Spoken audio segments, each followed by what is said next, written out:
जिले की ओर, जहां पर आप सभी को बता दूं कि दौसा जिले के मंडावरी थाने के अंदर एक ऐसा मामला आया है जिसके अंतर्गत एक 14 साल के बच्चे को ब्लैकमेल करके उससे पैसे ऐंठे गए हैं और ब्लैकमेल करने के बाद में वह पैसे ऐंठा और पैसे ऐंठने के बाद में वह व्यक्ति फरार भी हो चुका है। आखिरकार यह क्या है पूरा मामला, आइए देखते हैं हमारी इस खास रिपोर्ट से। दौसा जिले के मंडावरी थाने के अंदर ब्लैकमेलिंग का एक मामला दर्ज किया गया है। भारी भरकम रकम ऐंठने के चक्कर में 14 साल का रिहान सोनी को उसी के पड़ोसी ने दोस्त बना करके जाल में फंसाया है। सौरभ पुत्र गोपाल शर्मा ने अरिहंत पुत्र मदन मोहन सोनी से दोस्ती कर 15 लाख से भी अधिक रुपए ऐड कर फरार हो गया। मदन मोहन सोनी ने बताया कि उसका 14 साल का बेटा अरिहंत सोनी जयपुर में पढ़ाई करता था। कोरोना काल में अरिहंत अपने गांव मंडावरी रह रहा था और इस दरमियान सौरभ ने ब्लैकमेल करना शुरू किया। विदेशी लड़की से शादी करवाने सहित गलत आदतों में लिप्त कर विदेशों में घुमाने का सपना दिखाने लगा। सौरभ ने घर में रुपए रखने वाली अलमारी की डुप्लीकेट चाबी बना करके अरिहंत को दी और 15 लाख से अधिक रुपए ऐड कर सौरभ फरार हो गया।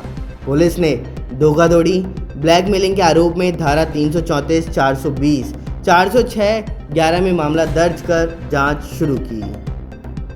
इसी खबर पर ज्यादा जानकारी के लिए एएसआई भिकाराम भी हमारे साथ जुड़ चुके हैं। तो भिकाराम जी, अभी जो मामला मंडावरी थाने के अंदर दर्ज किया गया है ब्लैकमेलिंग का, इसको लेकर के आपका क्या कुछ कहना है? सर, ये मदन मोहन सोनी है, मंडावरी का रहने वाला, उन्होंने दर्ज करवाया है।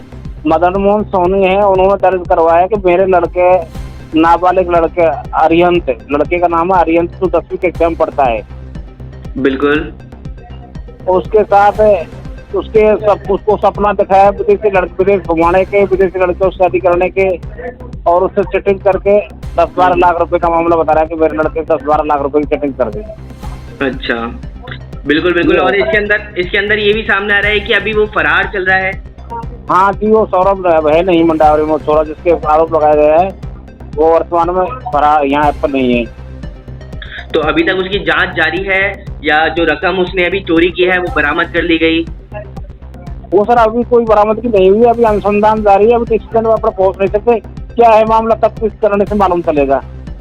जी बिल्कुल। तो आप लोगों को क्या लगता है कि ये जो मामला किया गया है और उसको ब्लैकमेलिंग की गई है, तो वो भी मंडावरी थाने में ही रहने वाला है, जो युवक है रहने वाला, या फिर वो कहीं और का बताया जा रहा है? दोनों मंडावरी के रहने वाले हैं, मुस्तकीस और आरोपी। जी बिल्कुल। तो पुलिस इस हिसाब से कब तक उसकी तलाश जारी रखेगी और कब तक उसको पकड़ने में कामयाबी हासिल कर पाएगी?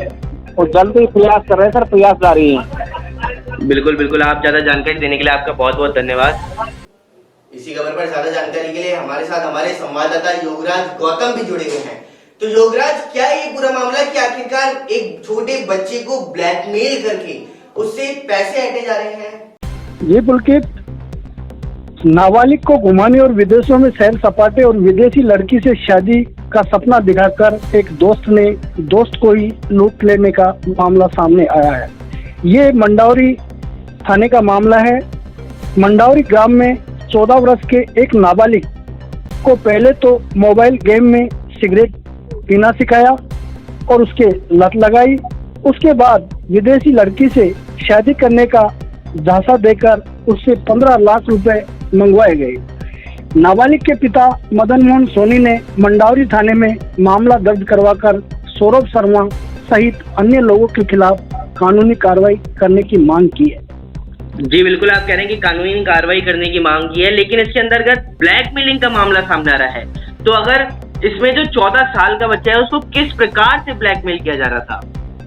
जी पुलकित, मैंने अभी आपको बताया कि जो नाबालिग लड़का था उसको पहले तो मोबाइल के ऊपर गेम खेलना सिखाया, उसको सिगरेट पीना सिखाया, उसके बाद में उसको एक लत लगवाई गई और उसके बाद में उससे 15 लाख रुपए चोरी करके मंगवाए गए। जब इस बात का उसके पिता को पता चला तो उस मामले को लेकर थाने के अंदर इस चीज का पटाक्षेप हुआ और उसके बाद मामला दर्ज करवाया गया मंडावरी थाने के अंदर। तो ये जब थाने के अंदर मामला दर्ज करवाया गया है, तो इसमें जो 15 लाख रुपए का मामला सामने आ रहा है, तो इसमें जो बच्चे ने 15 लाख रुपए जो घर वालों से ऐंठे हैं या चोरी किए हैं, वो बच्चे ने किए हैं या बच्चे को जो ब्लैकमेल कर रहा था उस व्यक्ति ने किए? जी, उसी बच्चे ने 15 लाख रुपए की घर से एक चाबी चुरा के और चाबी के जरिए तिजोरी के अंदर से उस पैसे को निकाला गया है और फिर उसको सुपुर्द किया गया है। जी बिल्कुल, आप सही कह रहे हैं कि उसको सुपुर्द कर दिया गया, लेकिन एक 14 साल का बालक इतनी बड़ी चोरी कर सकता है, वो भी अपने ही घर के अंदर। तो आखिरकार आम जनता का क्या होगा और आने वाली जो पीढ़ी आ रही है उसका क्या कुछ प्रभाव पड़ेगा इसके ऊपर? पुलकित, मैं इसमें एक चीज और आपको बता दूं कि मैं इसके अंदर ये भी मानता हूं कि जिस तरीके से बच्चों को आजकल अपने माँ बापों ने मोबाइल दे रखे हैं और अपने उस मोबाइल के ऊपर ध्यान नहीं रखते हैं, उसी का नतीजा सामने आया है कि बच्चे को मोबाइल तो दिला देते हैं उस जिद के खातिर, लेकिन बच्चा क्या कर रहा है उसके पेरेंट्स उसके ऊपर ध्यान नहीं रखते।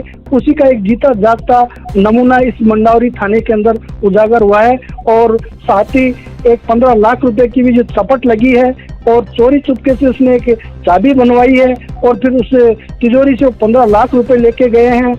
तो ये मामला एक अपने आप में एक पेचीदा मामला भी है कि किस तरीके से अपने माँ बाप उस बच्चे के ऊपर अगर खास ध्यान दे लेते मोबाइल पे तो इतना बड़ा हादसा नहीं होता। जी बिल्कुल योगराज, ज्यादा जानकारी देने के लिए आपका बहुत बहुत धन्यवाद।